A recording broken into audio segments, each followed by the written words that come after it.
안녕하세요, 피커TV입니다.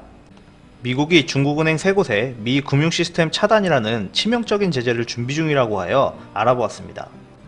최근 시진핑 주석은 G20 회의를 앞두고 북한에 방문하였습니다. 이러한 방문이 미국을 더욱 자극시켰는지 미국은 대북제재 위반이라는 명분으로 중국 은행들의 미 금융시스템 차단이라는 아주 치명적인 제재를 할 수 있다고 워싱턴 포스트가 보도하였습니다. 미국 대법원은 북한 제재 조치 위반에 대한 조사에서 법정 소환에 불응한 중국교통은행, 중국초상은행, 상하이 푸둥발전은행 3곳을 발견했다고 하는데요.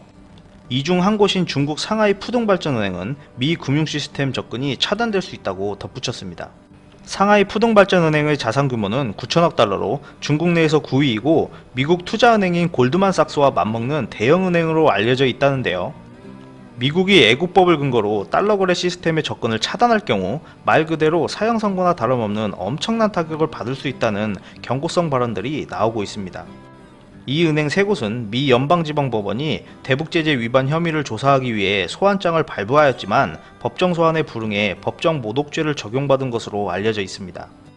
대북제재 위반 내용으로는 미 재무부의 제재 대상인 북한조선무역은행에게 1억 달러 이상의 금액을 자금 세탁해준 홍콩 유령회사와 협력한 혐의를 받고 있다고 전해지는데요.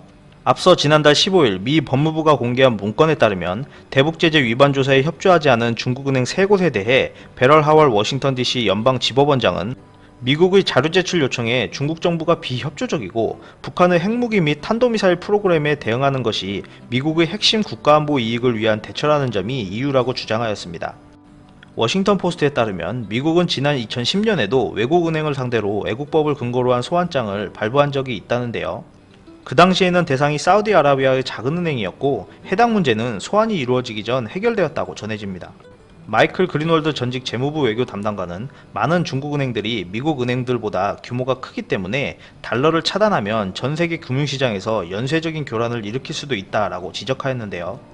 반면 줄리안코 호프스트라데 법학과 교수는 워싱턴 포스트에서 미국 정부는 더 이상 중국 은행과 회사를 상대로 공격적인 법 집행을 하는 것에 대해 두려워하지 않는다라고 하면서 이는 미국과 중국의 새로운 관계를 보여주는 신호라고 하였습니다.